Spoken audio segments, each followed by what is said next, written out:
Civic Channel Kewarganegaraan dan Humanity.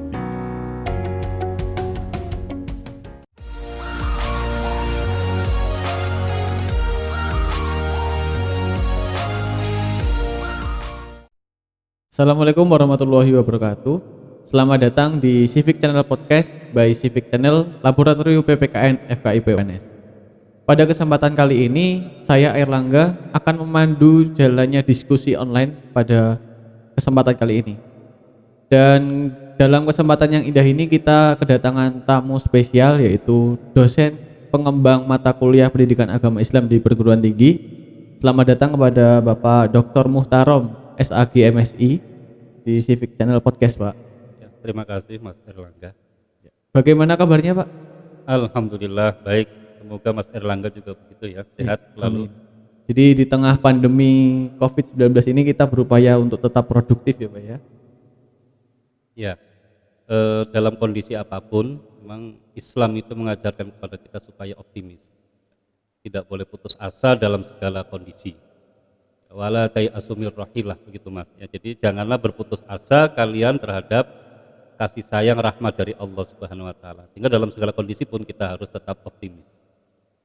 Jadi pada kesempatan kali ini tema diskusinya adalah pendidikan agama Islam di perguruan tinggi. Sebelumnya, mengapa sih Pak perlu diajarkan mata kuliah pendidikan agama Islam di perguruan tinggi? Mengingat kita udah dari TK hingga SMA itu sudah menjalani pelajaran tersebut gitu Pak. Iya. Sebelum saya menjawab pada inti pertanyaan saudara ya Mas ya, saya pernah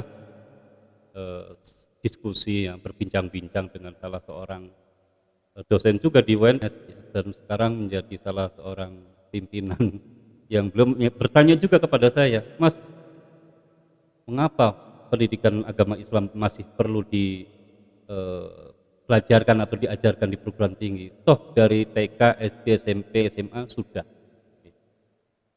Dan saya kata dia, ya, saya pernah ke Jepang, ke Cina, ke Korea.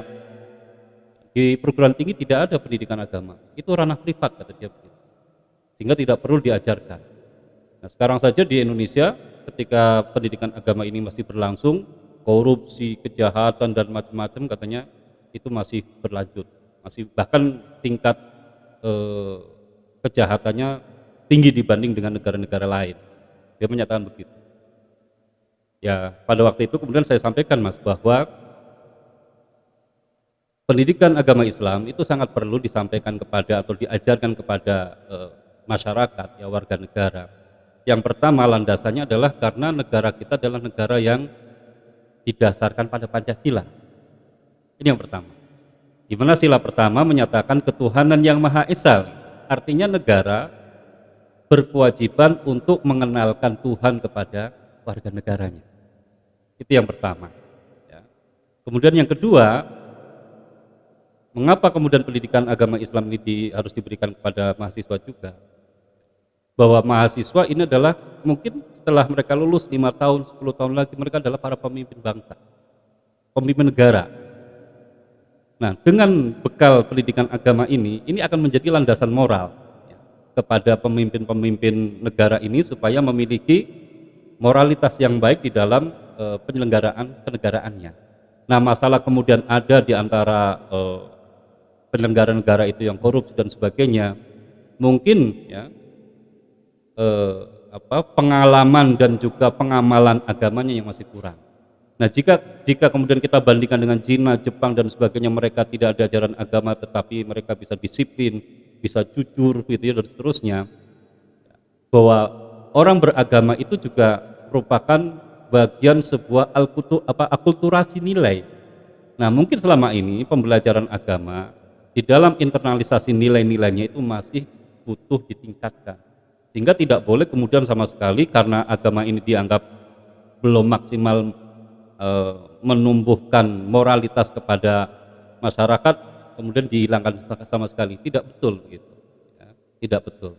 Yang ketiga, bahwa mempelajari ataupun yang belajar tentang agama itu bisa diukur dengan parameter urgensi ilmu, Mas.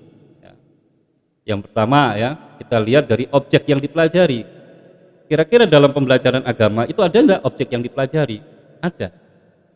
Apa? Ya, minimal ya secara garis besar ada 3 objek yang bisa dipelajari dalam agama. Yang pertama masalah sistem credo, gitu ya. Yang kedua sistem ritus dan yang ketiga sistem values.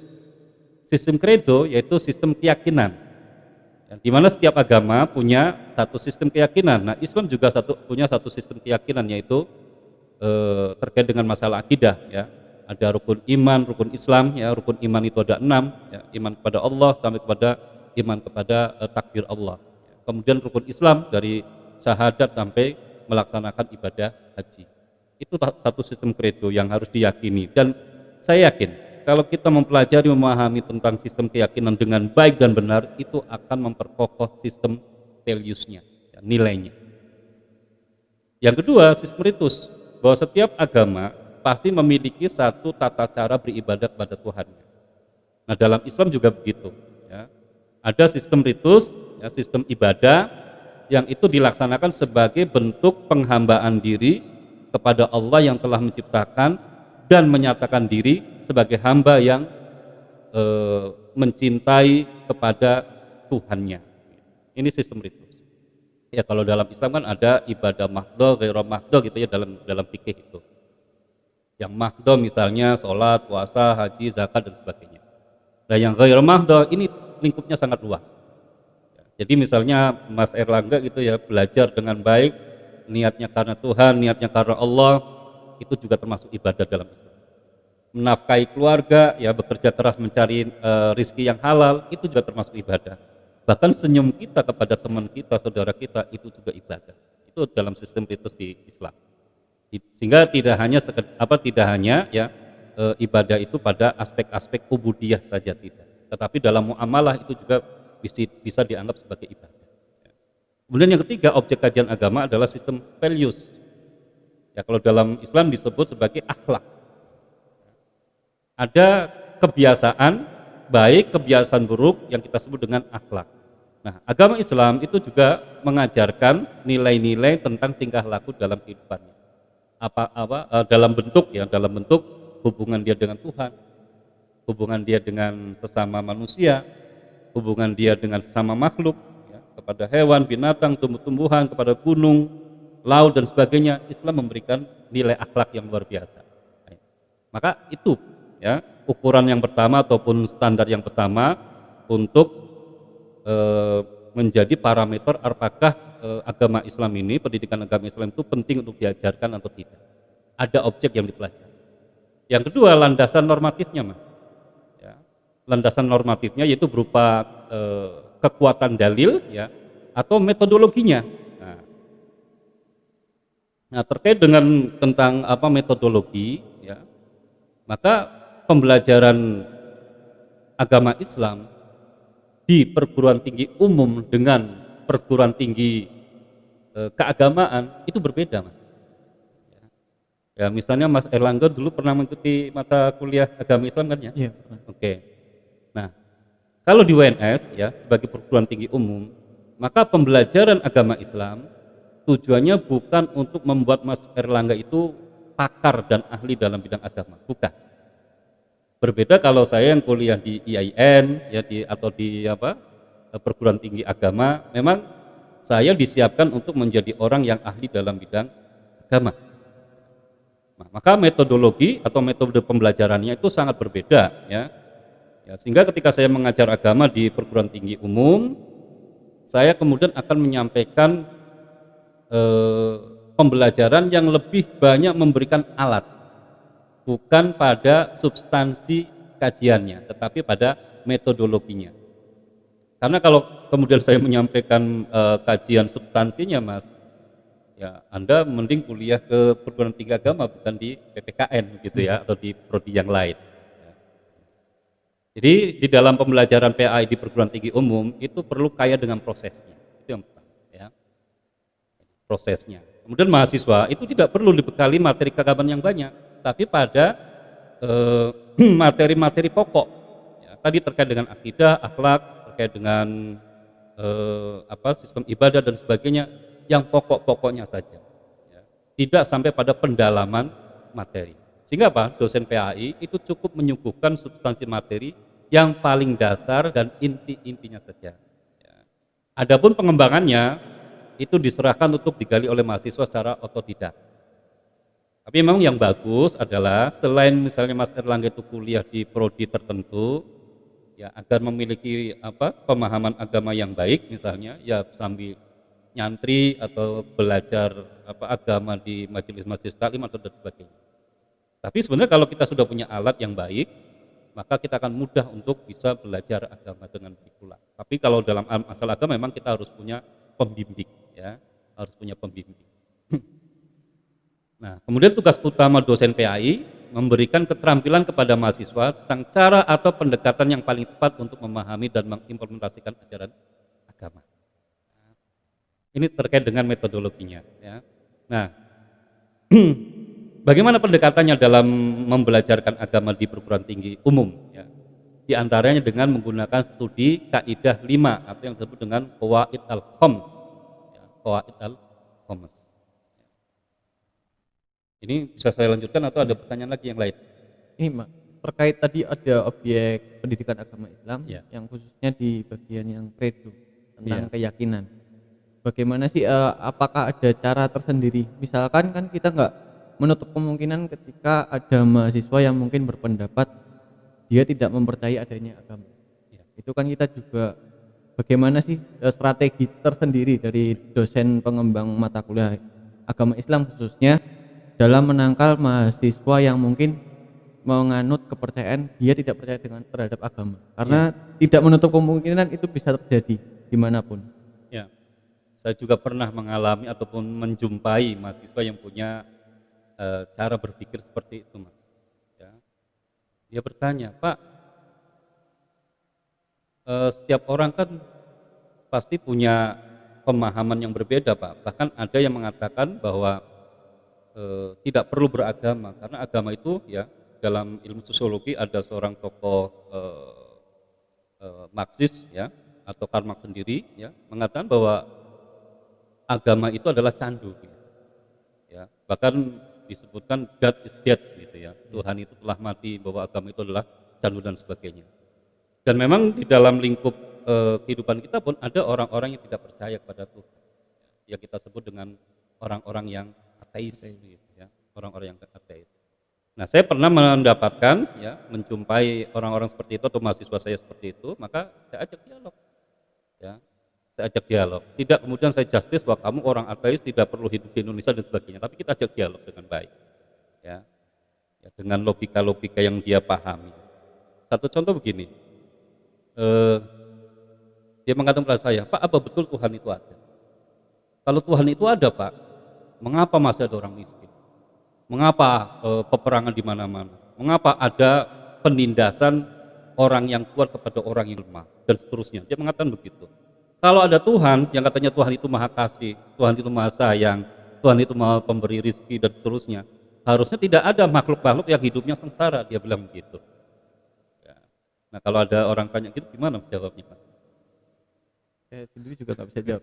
Karena gini Pak, saya juga menjumpai teman saya itu waktu SMA itu dia taat agama, tapi semenjak dia masuk kuliah, jadi entah pengaruh dari mana, dia beranggapan bahwa Tuhan itu sukanya hanya menyakiti manusia. Jadi Tuhan menciptakan manusia, dia berpendapat bahwa Tuhan menciptakan manusia hanya untuk disakiti atau disiksa.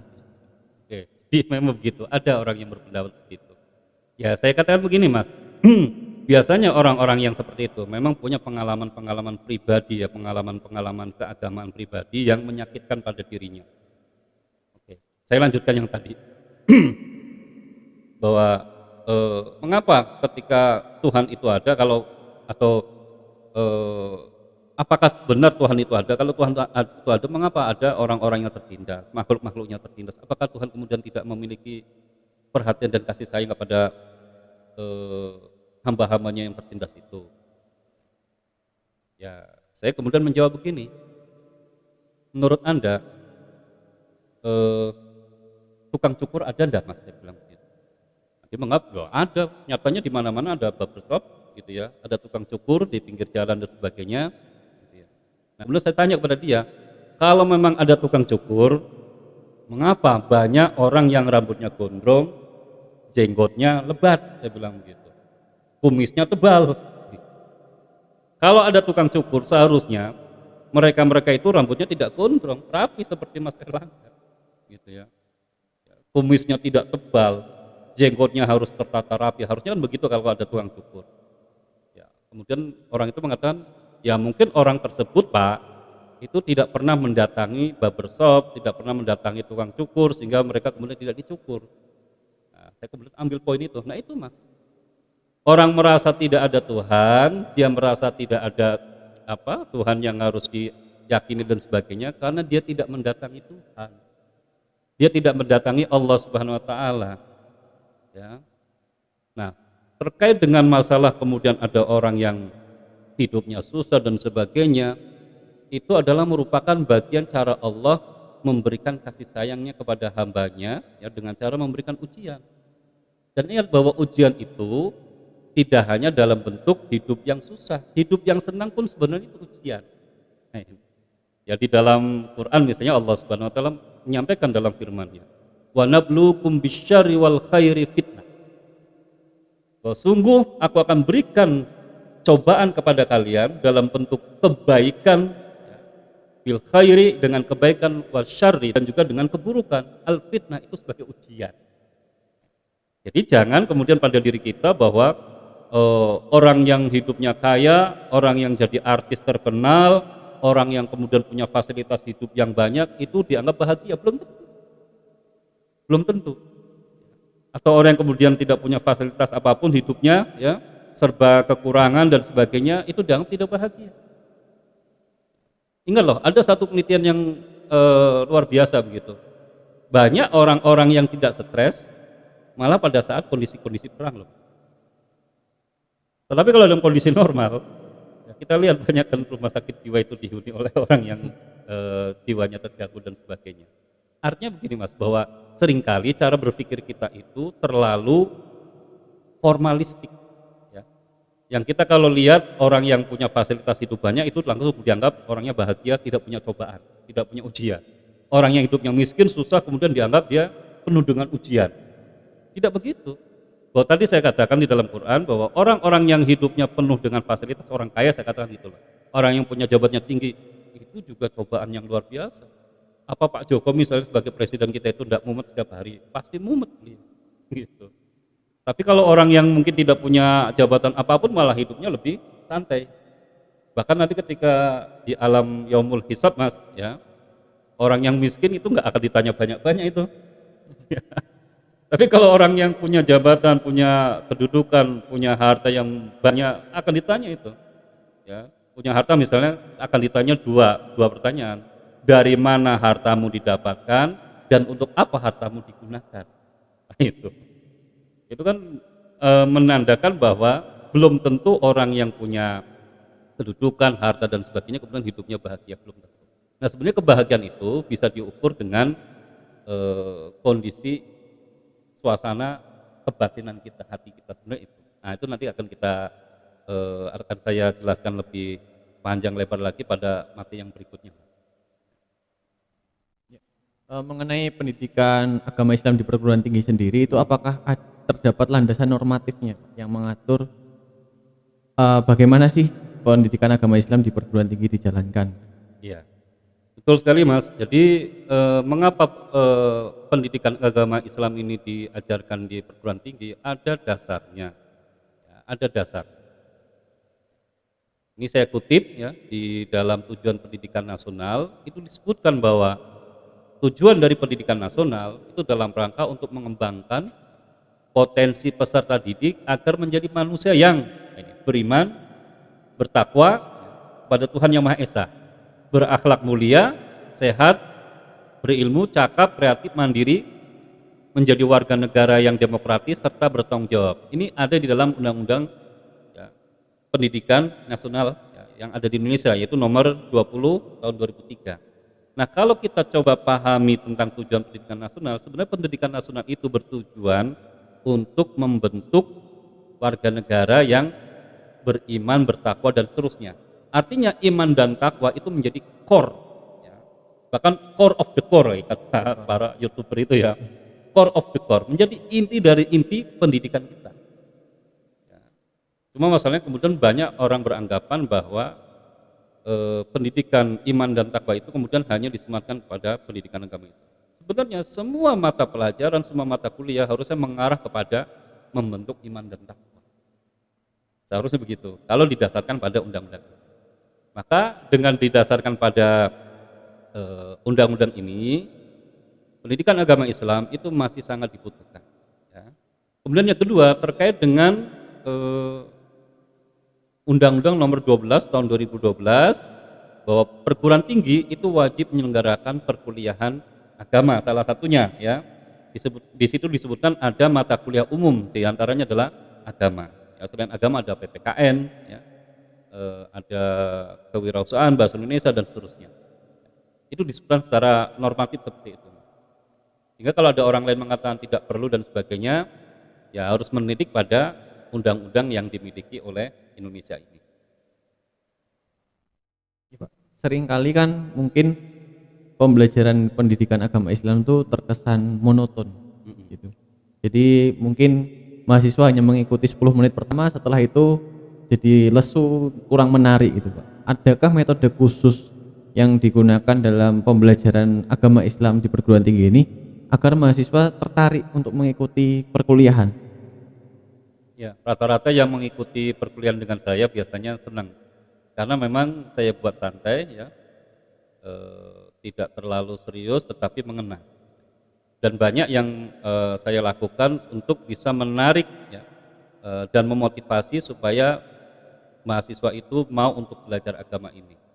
Ya lebih-lebih pada masa pandemi ini kan ya cukup kesulitan ya, para dosen itu ya, lebih-lebih dosen agama mungkin, karena di dalam pembelajaran ataupun perkuliahan agama Islam bukan hanya semata transfer of knowledge kan ya, tapi juga harus ada transfer of values ya, nilai-nilai itu. Nah, maka lebih banyak saya menggunakan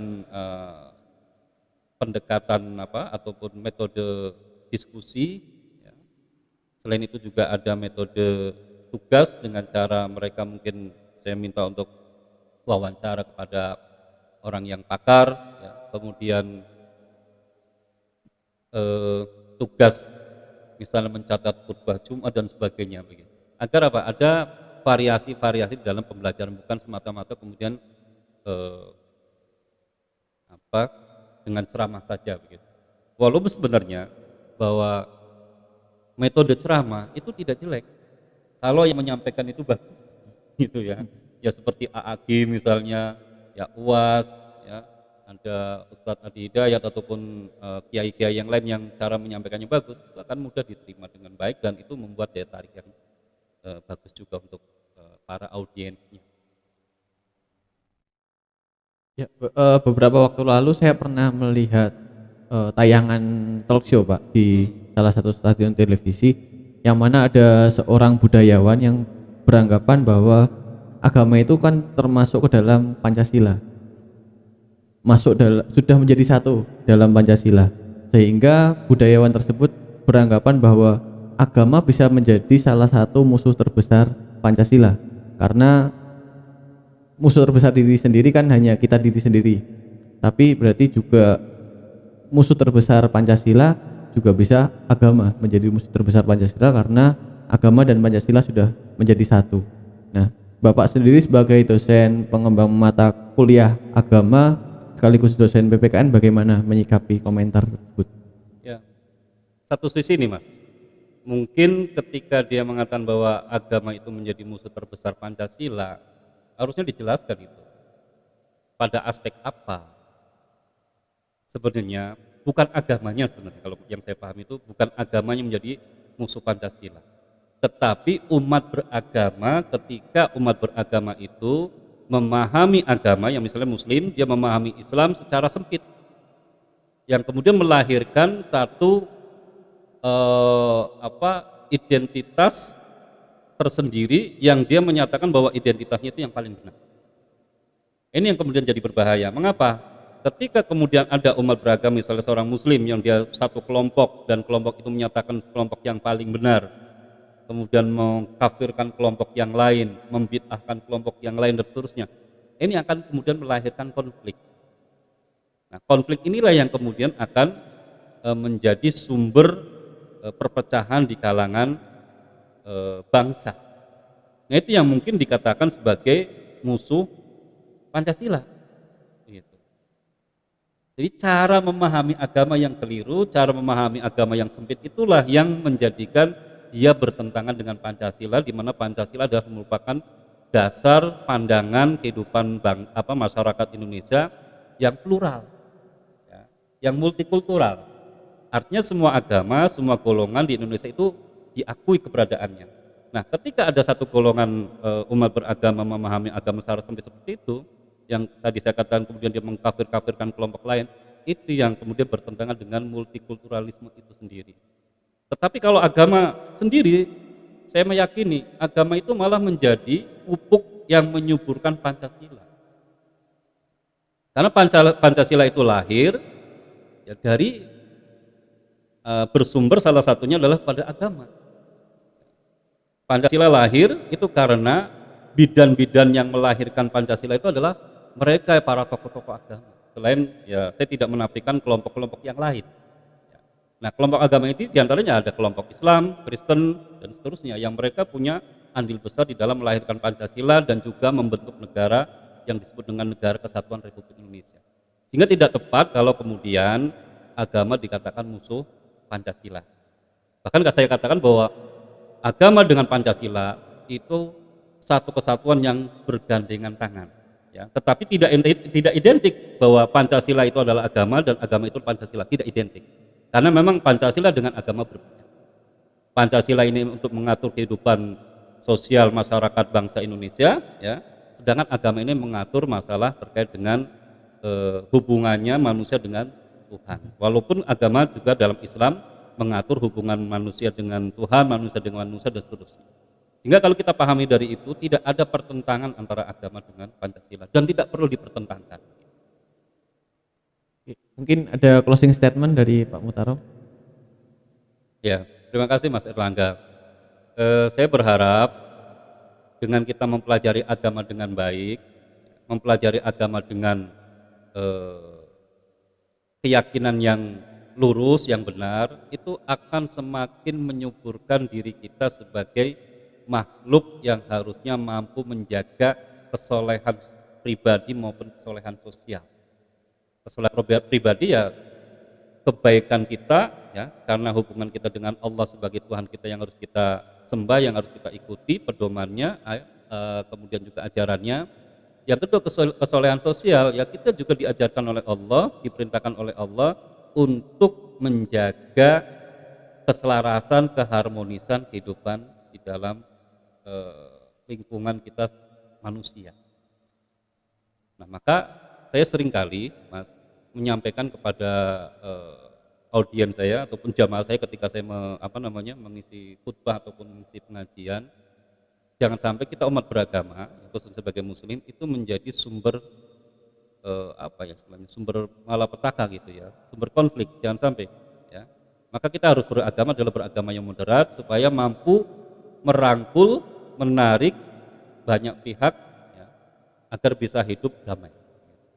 Toh di dalam satu hadis Nabi juga menyampaikan bahwa ada satu pahala yang pahala itu kalau dilakukan ya, pahalanya lebih besar daripada pahala sholat dan puasa. Kita tahu bahwa sholat dan puasa adalah kewajiban dan pahalanya besar, tapi ada pahala yang lebih besar dari itu, yaitu mendamaikan saudaranya ketika saudaranya itu berkonflik. Nah, kalau kita punya pemahaman seperti ini, ya, saya yakin Pancasila itu akan semakin menjadi perekat bagi bangsa dan masyarakat kita. Saya kira itu, Mas. Ya, terima kasih Pak Mutarrom atas waktunya dalam diskusi kali ini. Demikianlah diskusi pada pagi hari ini tentang pendidikan agama Islam di perguruan tinggi. Nantikan episode selanjutnya di Civic Channel Podcast. Saya Erlangga undur diri. Salam Civic Channel.